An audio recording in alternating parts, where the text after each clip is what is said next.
Hey there, sunshine. How are you? Okay. Good. I feel like, man, I really wish Charlie can do this one, but that's okay. I did speak to Charlie's staff, so they were helpful. I'm sure it will be just fine. Um, so I was like, man, I don't know. I'm like, am I the right person to talk No, about it's ADA? it's all good. A lot of times it's not even a matter of having all the answers, but just raising the questions and getting people to think about it, then they can seek their own, True. additional information. So it's an important conversation to have. Absolutely. I mean, that's exactly what happened to us is through our small business clients and all their problems, that's when we realized what Yeah. we had to do. And that's what I'm gonna say in the intro. We put this out there for our member CDFIs, but it's also for their businesses that they serve. So Yeah. Jesse and Jane, are you Yeah. like cousins or I don't think I know Jane. Oh no, Jane I'm is my Jane. colleague at the Leviticus Fund. So she's coming to us from the Leviticus Fund today. How cool. Jane, you go ahead and introduce yourself because you've got a bigger story to tell. Yeah, I'm joined the Leviticus Fund about a year ago. Was doing compliance consulting before then, and then worked in politics before going going corporate slash into an organization. Going Well, to the dark congrats. side. That's awesome. Well, yes, the Leviticus has a great team of people. And I think you guys are lucky to have Greg.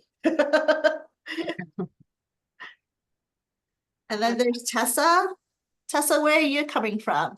Hi, good morning, or afternoon, depending on where you are. I am from Nonprofit Finance Fund. I'm a senior director on our marketing and communications team, and Aisha passed along the invitation. So I'm just super excited to be here and learn a little bit more and hear what everybody's up to in this space of accessibility and Awesome. CDFI work. Happy to have you. Awesome. Oh, I love Aisha, but Oh, yeah. she's a very busy woman. She is I that. don't know how she does it. Every time I read my email, it's like, oh, she's on another board. Oh, she got another award. It's like, oh my God, she's ubiquitous. I think I met with your other colleague at NFF. She's on the lending side, director of lending. Sorry, the name catches me a little bit. Forgot her name. Asia? Oh, Asia Edwards, perhaps? Yes. Yes. Yeah, she's amazing. I feel so lucky with the team that we have. Right.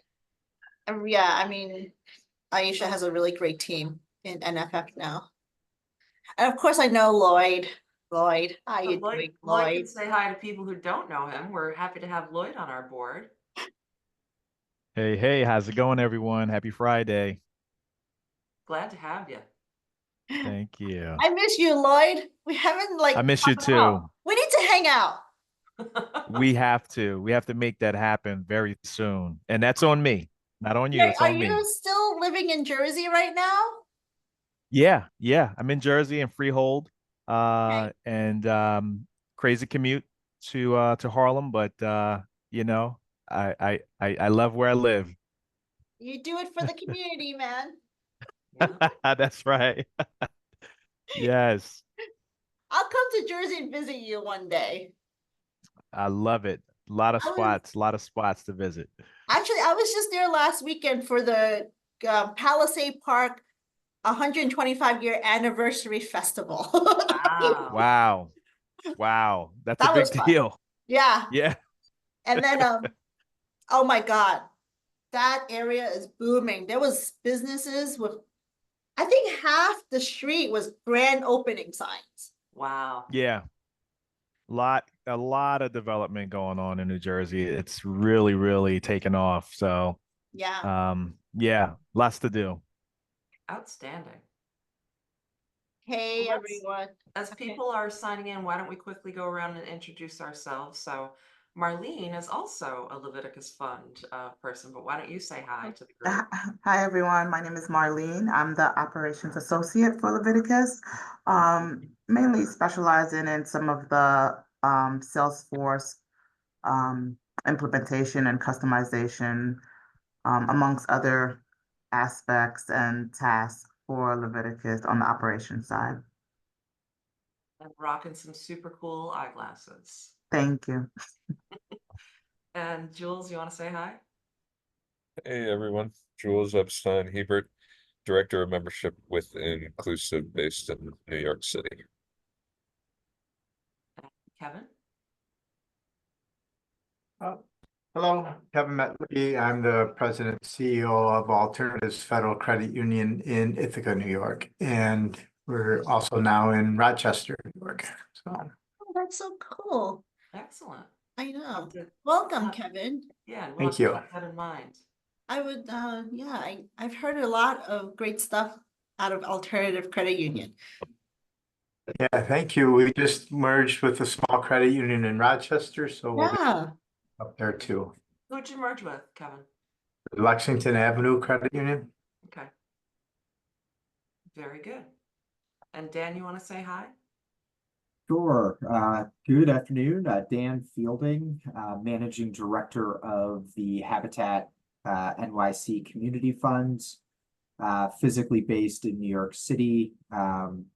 We are a separate entity under the umbrella of the Habitat for Humanity affiliate that covers the 5 boroughs of New York City and Westchester County, but our CDFI lends statewide. Grew up in Rochester. And, close I didn't ties know there. that. Yeah, went to college in Utica. Oh, all Kind right. of So we've all got over the state. Central New York and Southern Tier in the house. That's good. awesome. Good, good. We do have about 20 people signed up for today, but I don't want to penalize the people who got here on time. So why don't we go ahead and I'll just start with a brief introduction. And so let's start by saying, hi, I'm Colleen Ryan, and I'm the Consulting Executive Director for the New York State CDFI Coalition. And we are so glad that you could join our all hands Zoom today. While most of you are CDFI employees or executives, we are expecting a couple of special guests. So just on the chance that they're signing in as I'm speaking, we have an elevator soundbite of what New York State Community Development Financial Institutions, or CDFIs, do. We provide financial services and education for low-income New Yorkers. We leverage federal and private dollars for economic development. We create market-based solutions that provide capital to chronically underserved communities across the state. And we promote responsible alternatives to predatory loans. Since 1995, the New York State CDFI Coalition has been the organizer and catalyst for strategic initiatives that help the state's CDFIs and the communities they serve. The coalition provides a collective voice, allowing our members to stay locally focused while delivering impact associated with increased scale. That's one of the reasons we launched these all-hands meetings. During the pandemic, the New York State CDFI Coalition Board got into a habit of meeting by Zoom once a week at lunchtime. These Friday noon Zooms gave CDFI executives from across the state the chance to compare notes, express frustration, and collaborate on some of the biggest challenges of their careers. Jessie, and you will remember that one of our members said it's a lot cheaper than therapy.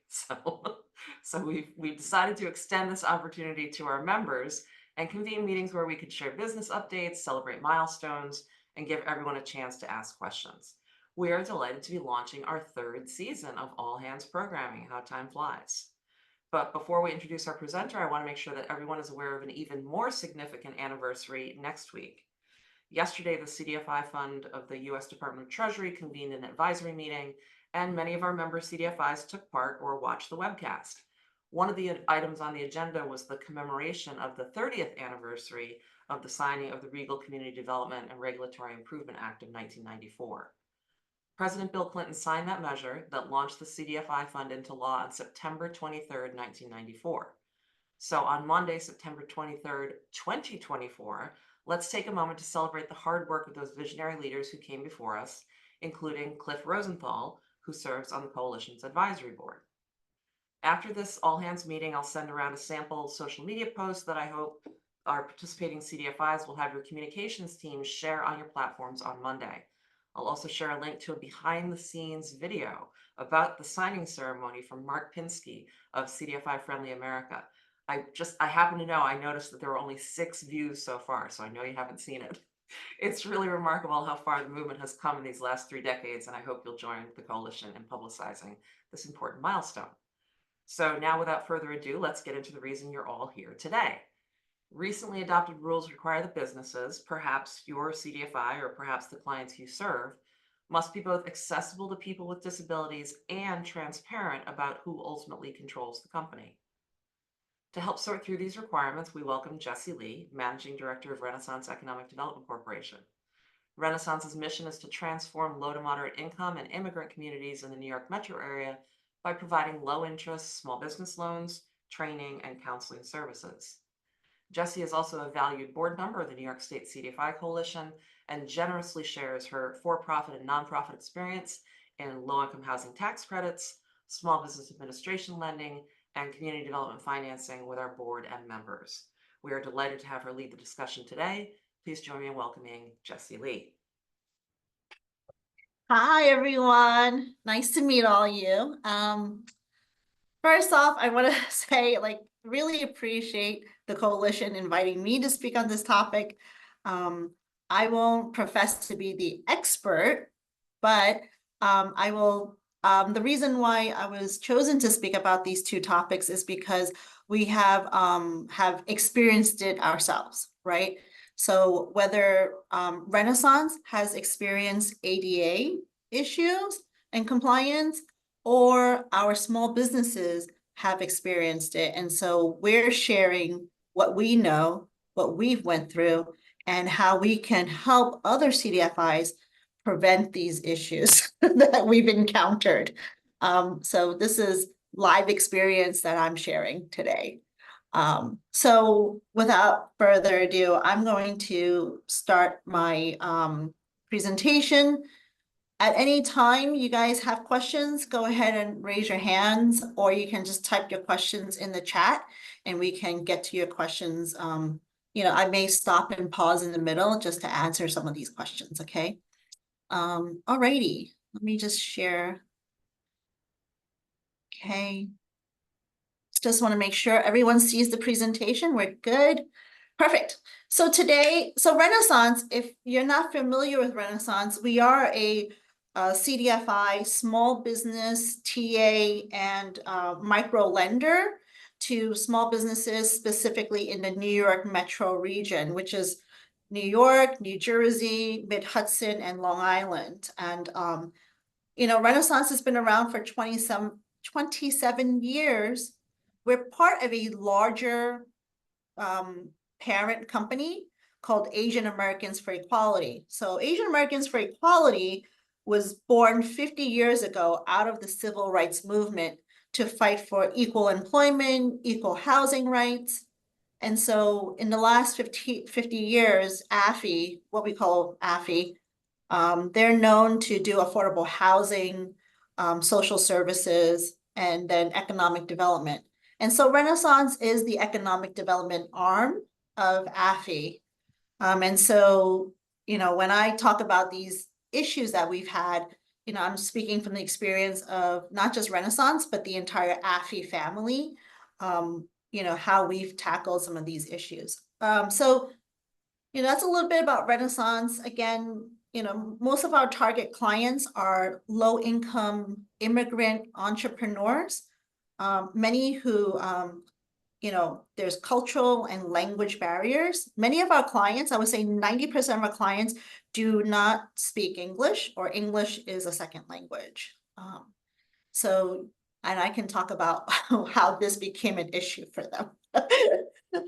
Okay, so today we're going to talk about ADA compliance and the beneficial ownership information. If for these two topics, I'm just letting you know, especially for ADA compliance, you're going to notice it also impacts nonprofits like ourselves. Okay, so whatever I'm talking about with small businesses here regarding small business compliance can impact your nonprofit as well. So let's go into that right now. I'm not sure if you're all aware, but Americans with Disability Act, ADA, it is a federal civil rights law, prohibits discrimination against people with disabilities, regarding open doors for full participation in all aspects of everyday life. Just want to make that clear. And then a lot of people may say, well, what's a disability? What's considered a person with disability? Here are the disabilities that we need to think about, right? The challenges here. It's regarding visual, auditory, motor, cognitive, and seizure. And you'll be surprised, you know, there can be a lot of challenges here that you weren't aware of. And until you encounter it, you probably didn't even know it was disability. But here is where we want to prevent that, or create tools to prevent that. And so who's covered? So in this case, you know, whenever you are providing goods and services to the public accommodation, you are under ADA. So here's the 12 categories of public accommodation: storefronts, restaurants, bar services, theaters, hotels, you know, you have recreational facilities, private museums and schools, doctors, dentist's office, shopping malls, and other businesses open to public, which also covers nonprofit organizations. So, you know, if you have an office and you're considered a nonprofit, you are open to the public. So just be aware of that. Especially for when you're thinking about, you know, changing offices or relocating or your current office facilities. You want to take a look at these ADA items. Okay, so our obligation when we're open to the public, and this includes the business owners, is you have to make sure, you know, you're not being discriminatory in your practices. So you cannot deny goods and services on account of disability. You have to provide reasonable modifications to your policies and procedures, right? You have to provide auxiliary aids. And also, you have to think about removing architectural barriers. And this is a picture that it's like you wouldn't even think about it, but it's so simple, right? You know, there's a small step to your store, but that is a barrier for someone who has some physical accommodation that they need. Just providing that simple slope slip there is, you know, right there and then you're ADA compliant. So simple things like that can make a big difference. So let me give you an example.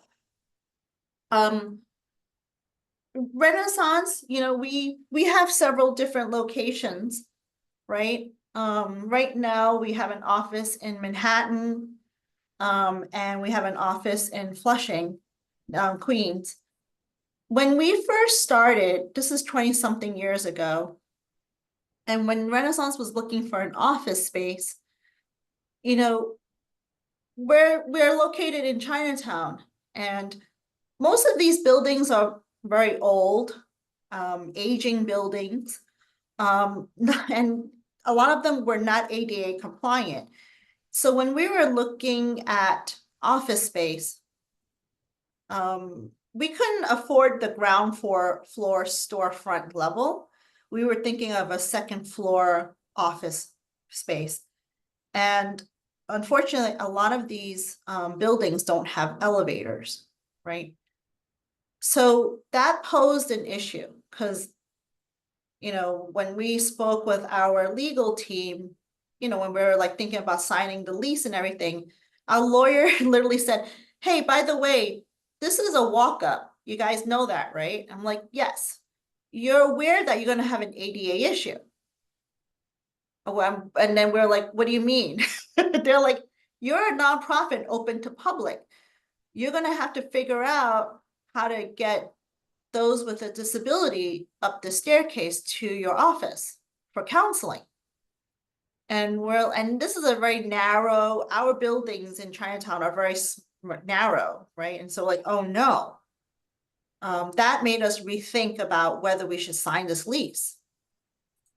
So we said to the lawyer, well, there's no way we can do that. That building, the staircase is so narrow. There's nothing we can do about that. I don't think we can even get a person in a wheelchair through this staircase. We're gonna have to collapse the wheelchair and carry a person up. And they're like, well, you're gonna have to do that. You're gonna have to accommodate those services. Can you? And we're like, okay. We had to go back to the drawing board. Thank goodness he told us this before we signed the lease. And that was 20 something years ago. So those are some things that we had to think about. And so, for example, right now, same thing. We're looking to open an office in New Jersey, but unfortunately, the spaces that we can afford, again, is not quite ADA compliant. So, we're gonna have to pay a little bit premium on a lease space to be ensuring that we're ADA compliant. So these are some of the things you need to think about as a nonprofit. But as our small businesses, I'll give you another example.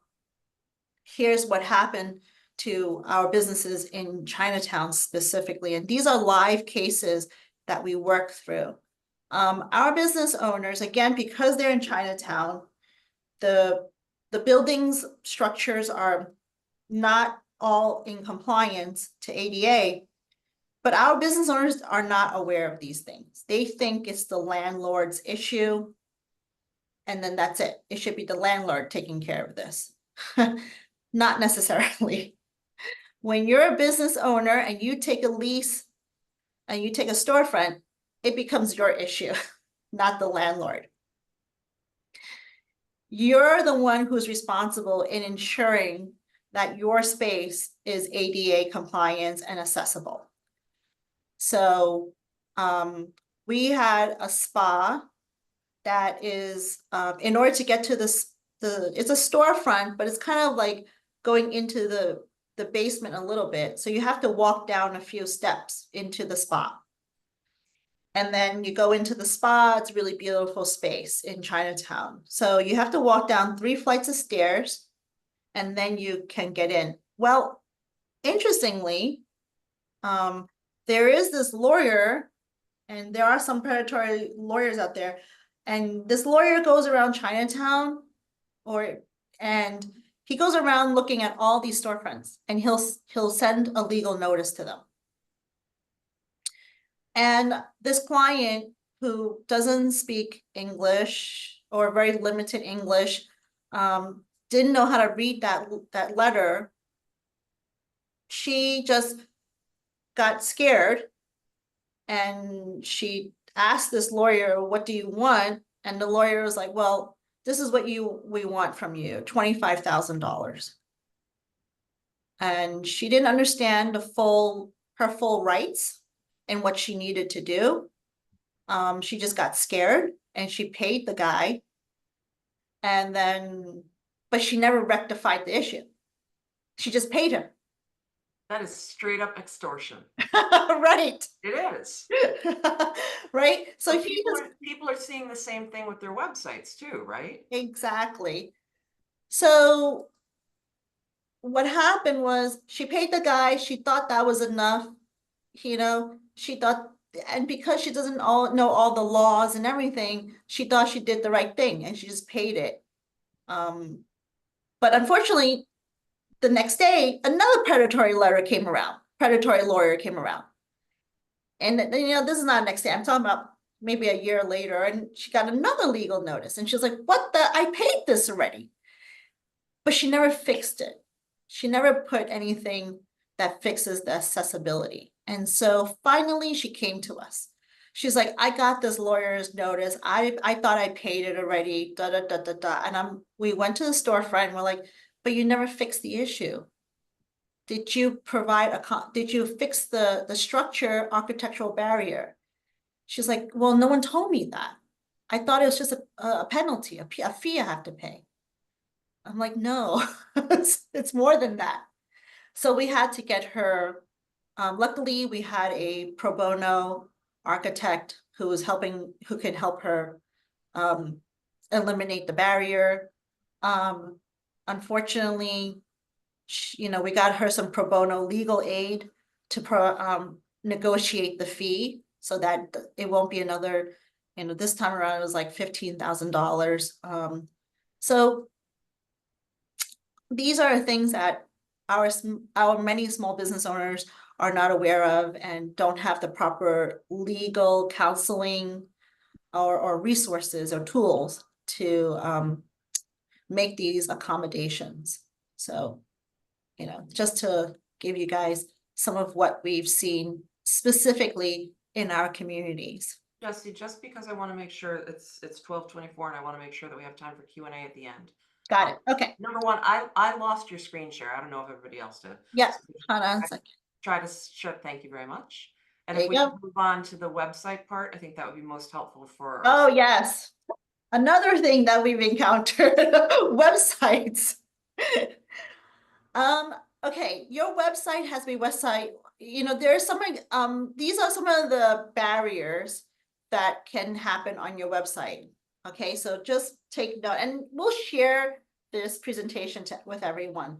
But these are the points that you have to have available. If you have any of these barriers on your website, you are out of compliance. So if your website doesn't even provide captions on videos, you're out of compliance. So if you have videos on your website, you better make sure there's captions on it, right? If your website only uses mouse-only navigation, you're out of compliance. So these are examples of out of compliance for your website. So you really need to work with your website developer. Is your website created and developed to remove these barriers? And does your website have a widget to assist with these accessibilities? So remember, your widget has to cover these 5 points, okay? Don't just get any widget. Make sure you talk to your website developer and the widget provider that they cover these 5 points. So I got an opportunity to talk to Disability Opportunity Fund, and their team was really on top of this. They actually worked with a consultant called Results One, who came in to review and test their website, and then provided guidance to their website developer on how to create their material and content that is ADA and website compliant. So if you had a certain disability and you were to go onto this website, you would not see a difference at all, actually. You can read and go through and navigate this website seamlessly. In addition, they also have this widget, the accessibility widget. So this widget is something that most websites have nowadays. So I would say right now, the first thing you want to do is go and review your website. Does your website have these tools available? And does it have a widget? If it doesn't have these things, you need to start working with your website developer immediately, because that will open you up to ADA non-compliance liability. Jessie, Tessa had a question in the chat. Okay, sure. Sorry. Let's see. I've heard that they consider problematic. Okay, widgets, overlays. I've heard that they consider problematic by disability advocates as they sometimes override assistive technology. Have there been notable improvements? I think it's just like anything. You can get like the off-the-shelf stopgap, Right. janky widget, that's going to do the bare minimum, and that might conflict with some of your, screen readers or what have you. But I think that if you work with a consultant who knows the That's- issue, they're going to steer you to the best one. Right. I think that's the thing. You can't do both of them separately. Okay, so when your website developer is creating the proper compliance, they have to be testing the widget with it too.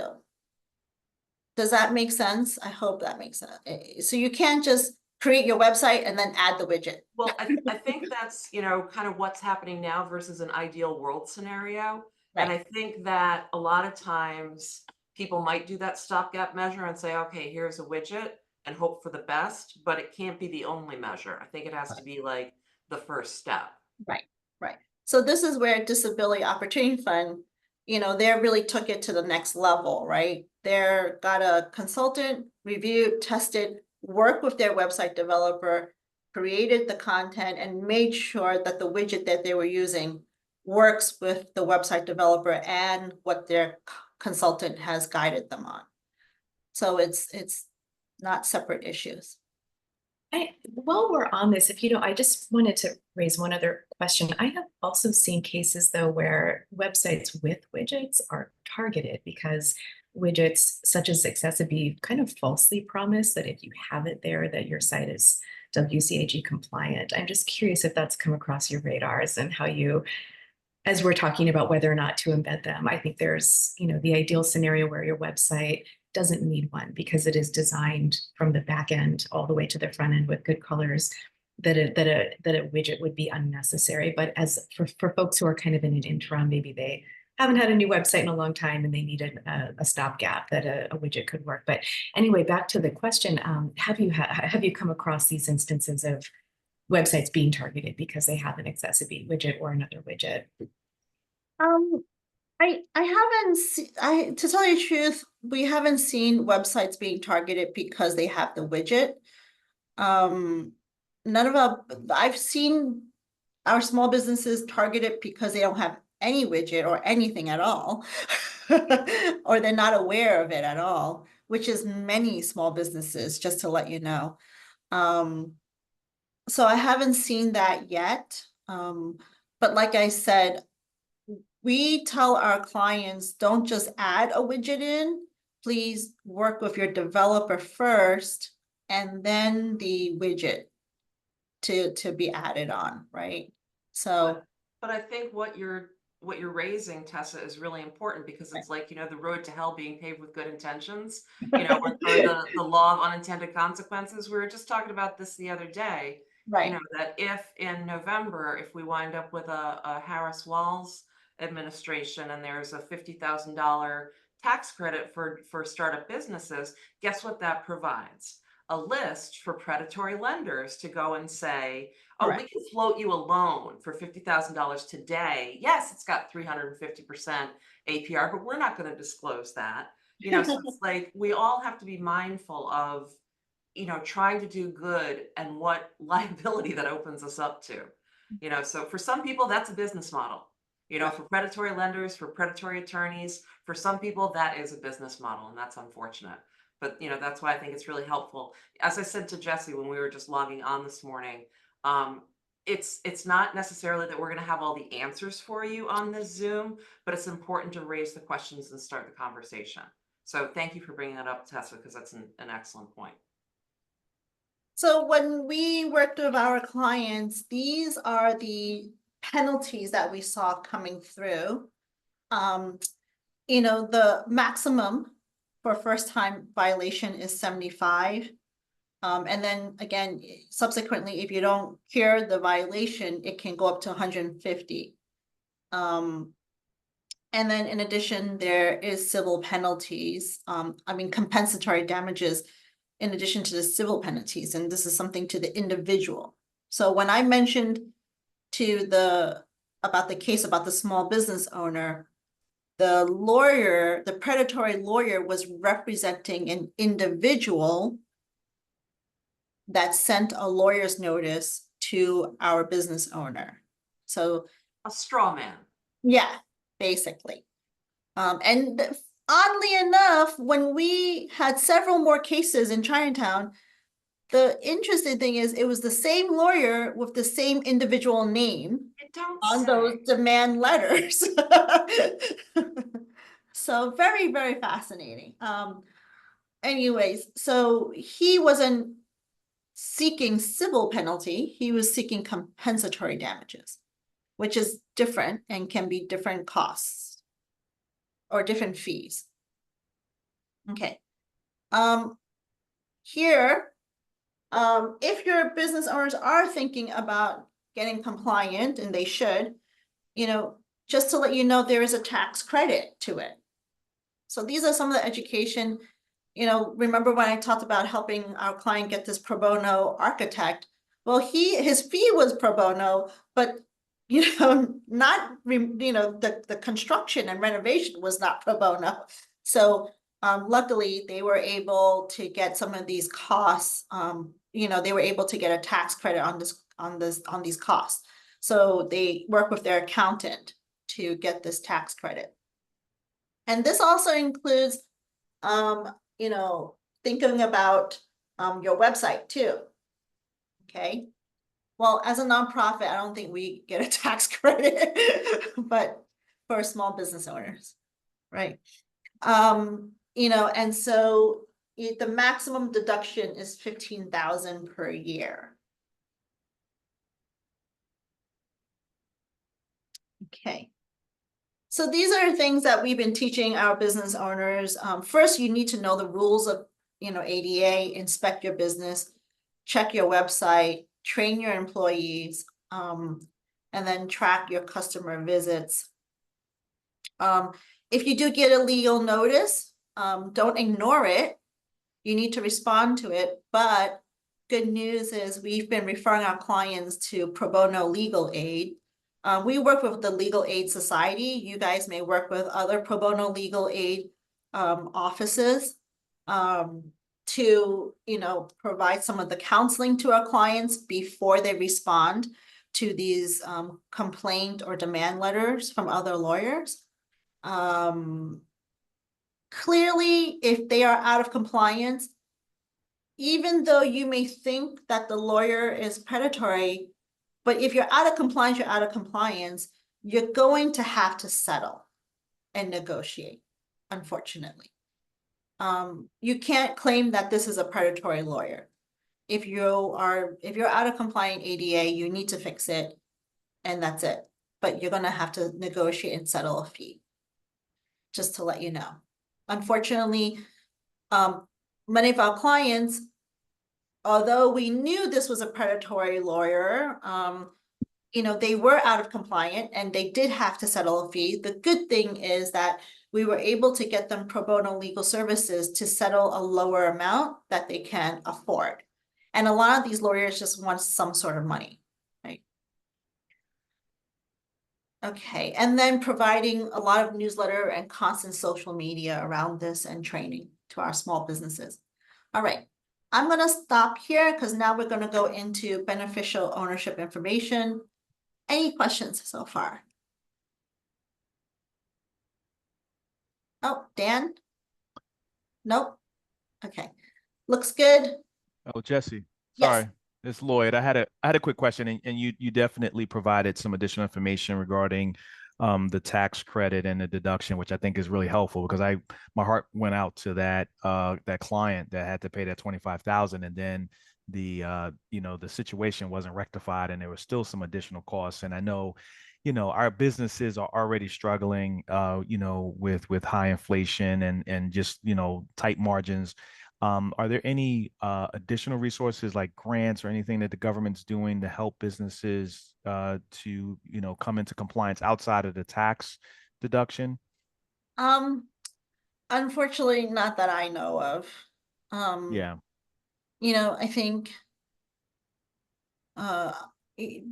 this is where I unfortunately not many people are not many, I would say in general, people are not taking this as serious as they think they should be, right? And then we need to raise more advocacy around it, which, this is the purpose of Disability Opportunity Fund and why I love Charlie, he raises these issues and provides advocacy. And it's not just for our small businesses. It's about how we can accommodate those with disability, right? How can we Right. be a better society to help those with disability? But that starts with the advocacy that can help our small business owners adjust their thinking and their mentality. Right. Here's an interesting, thing to raise. We have the New York State has just announced this SSBCI, technical assistance grant program. Wouldn't it be wonderful if, a couple of CDFIs, in their spare time could get together and say, oh, we're going to work with a consultant to offer these services to bring at least, our clients' websites up to compliance, or to consult with them and advise them. But again, we're all stretched so thin. There's no real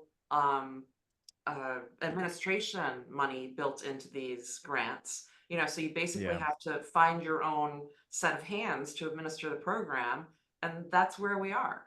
I'm glad you brought it up, Lloyd, because that's really important. It's great to mandate that people do things, but an unfunded mandate is just another tax, Exactly. So Yeah.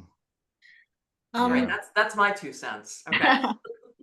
Yeah. And And so, I think Jesse, I was going to say too, I think some of the businesses and maybe even nonprofits might not even know, and and so I guess part of it is just getting the word out, making them aware that this is a risk, that this is something that should be done. It's good, to help people with disabilities, but at the same time, you could be open to predatory tactics to get thousands, tens of thousands of dollars out of you, and you can't do anything about it. So I think getting the information out is I guess half the battle as well. and just to let you guys, and also a few years ago, Renaissance had revamped their website, right? So while we were redeveloping our website and I got my input from a lot of my staff members, what was really appreciated is, a few of my staff members do have disabilities. And one of the staff members says, by the way, Jessie, great website, but this is not ADA compliant. I can't view this website. It's giving me seizures. I was like, what? Wow. Holy cow, what do you mean it's giving you seizures? They're like, the colorization and the way the font is and everything, it's hurting me. And I was just like, oh my God, I didn't even realize that, right?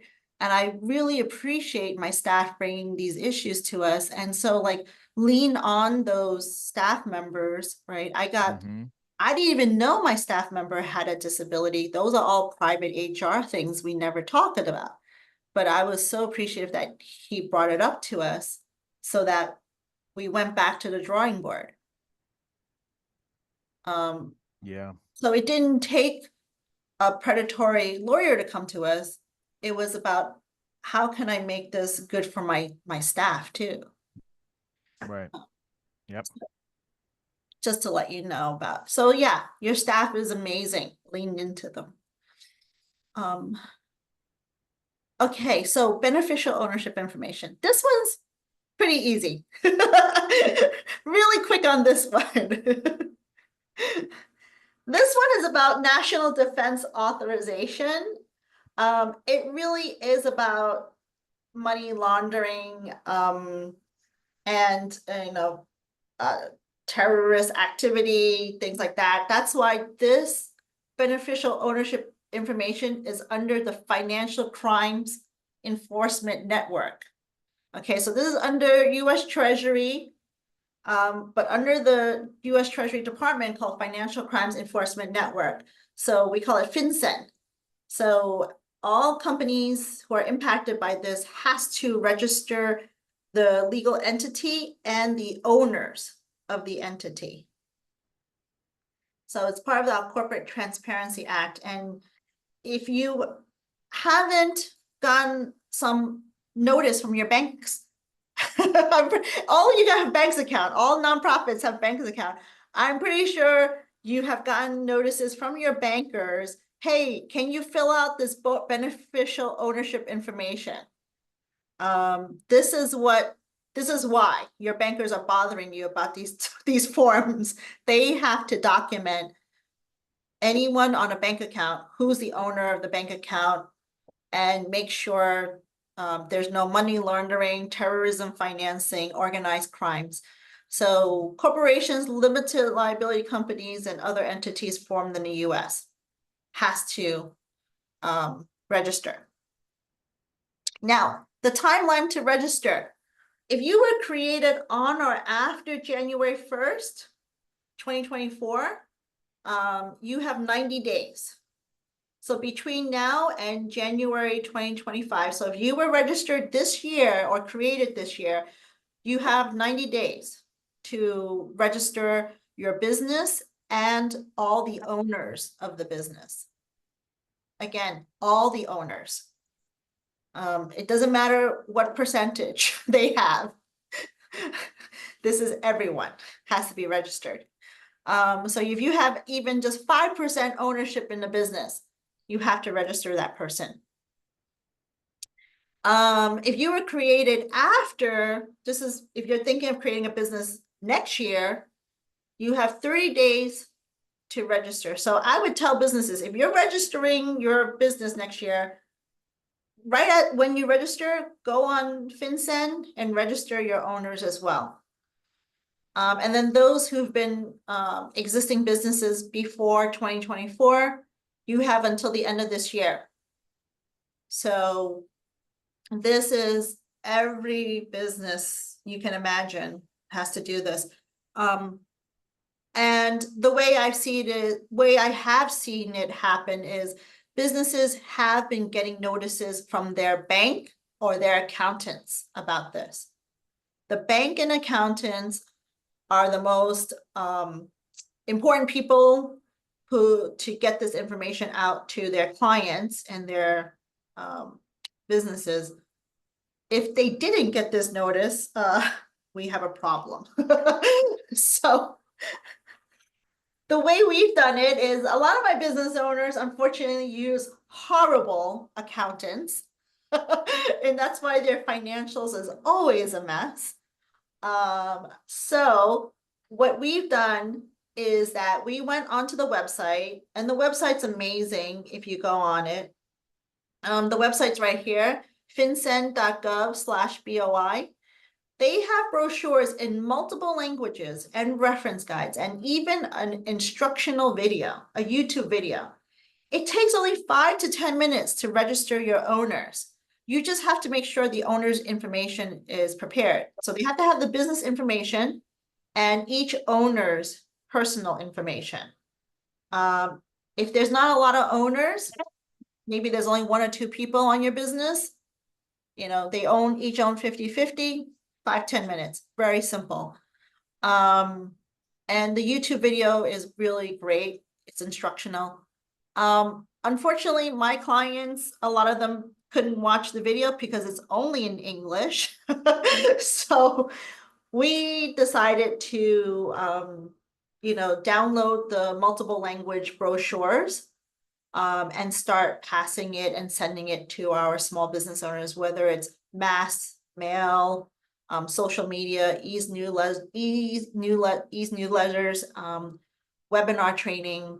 And we've also created office hours because maybe some clients are not so savvy digitally. So they can come to our office. We tell them the information to bring in, and we'll go on the website and help them register. So there are office hours for clients to come to our office so we can help them register. Just to know, if you don't meet those deadlines, remember, there is a specific deadline dates. There's a possible fine of $500 a day after you miss your deadline. Now, I don't know how strong FinCEN will enforce this. We haven't gotten there yet, but I don't want to find out. So I told my clients, you don't want to find out if they're going to really enforce this. You want to do it beforehand. This is great information. I think the FinCEN website is actually phenomenal. We learned a lot out of it. And that's how we got the information out to our small business owners. It's really simple, not that hard. Unless your business owner has something to hide, this should not be an issue.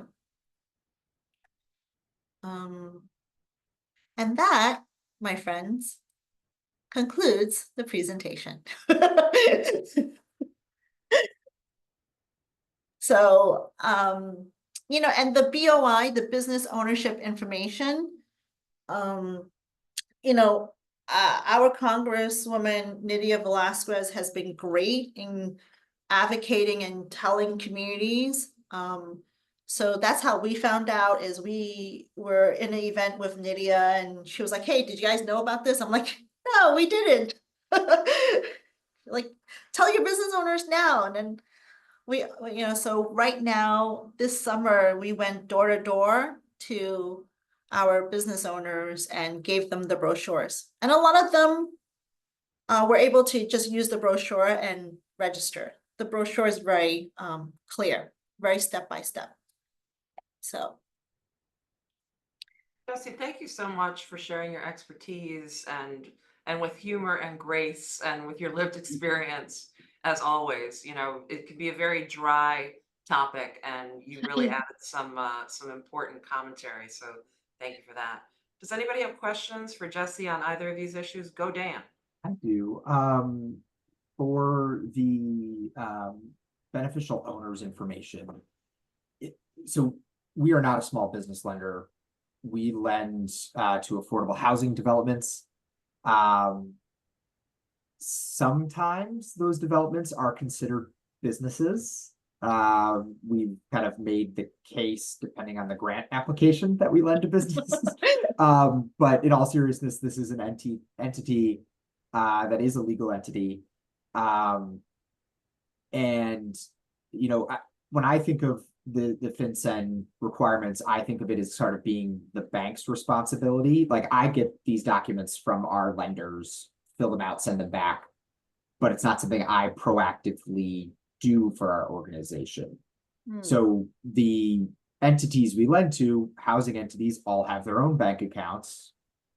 Am I okay assuming their banks are doing this?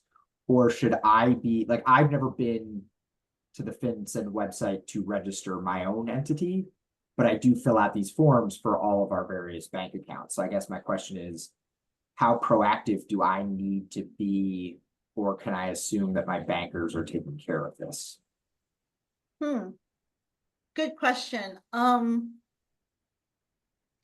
I would say, you know, the bank is doing it just for your bank account, not for, they're protecting themselves. Right. Right. So it's only for the bank account, not necessarily for your institution. So you do need to do it for your organization. Okay. And so I need to go to the FinCEN website, register myself. And for us, this is interesting because we're a nonprofit, right? There is no Right. legal ownership. But the banks, their paperwork is very good at those guidelines. Take whatever you filled out at the bank and use those guidelines to register the BOI in FinCEN. Okay. And I believe, I don't recall, but I think there was a section of if there's no ownership. I will tell you, you know, true story, Jessie. I wish we had had the board meeting where you brought this up about 3 weeks earlier, because I had recently taken over the signing privileges for the bank account for the New York State CDFI Coalition. And I got this packet of paperwork and I was like, oh my God, we've had an account there for years. What is all this nonsense? Yeah. And because we're a nonprofit, all I had to do was put my information and the board secretary, because she's considered the corporate officer. So, you know, in the case of the nonprofit CDFI Coalition, it was my information and our secretary's information. So it was easy peasy, but I was just like, oh, this seems like a lot since I'm only getting a new signature card. Basically, I didn't realize that this was a new regulation that had gone into effect. So, Bingo. here we are. Here we are. They're cracking down on all this money laundering, right? I mean, good for our government. But I wish they gave us more time to do this. I'll be honest, I'm hoping they can extend the deadline dates because not many people are aware of this yet. And I did tell Nydia, you're not giving us a lot of time, Nydia. So, but yes, Dan, to your question, that's only for your bank account. So Okay. what you've done is only for your bank account purposes, so the bank can protect themselves, not necessarily you're protecting your own organization. So I can go and register myself. Does that mean I also need to register everyone that's in my loan portfolio? That no, is a business entity? Okay, it's only you're only registering the people who have how can I say it? It's with authority, right. People who can come in and out and Okay, got of it. your bank accounts and transfer money or have the authority and power to influence how money can That's- be transferred. That's Got it. exactly right, because for the CDFI account, it was just myself and the corporate officer, the secretary of the board. So like for me, my organization, Renaissance, we have 4 bank signers on our bank account. Mhm. Well, those people have authority to move money in and out. Right. So I have to register all 4 of them. Even though they're not, executive directors. Does Okay, that make sense? it does. Thank you. So there again, remember, this is about money laundering and financial crime Shenanigans. shenanigans. So anyone who has authority to make these financial decisions should be the one on registered. Thank you. Any other Time questions? flies. It's 5 of 1. So if we have any other questions for Jessie on either one of these topics, or what I always like to say is at the end of our meetings, we always save time for the airing of grievances. If anyone wants to get something off their chest, this is a good time to do it. So the floor is yours. And Colleen, do you mind sharing my presentation with everyone? I'd be delighted. I'll send that out. If I don't get it out this afternoon, I'll get it out on Monday.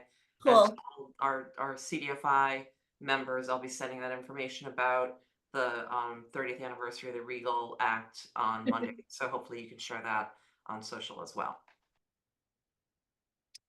Okay, wonderful. Well, go get into compliance now, everyone. Thanks, everyone. Join me in thanking Jessie. We really appreciate it. And Thank you, Jessie.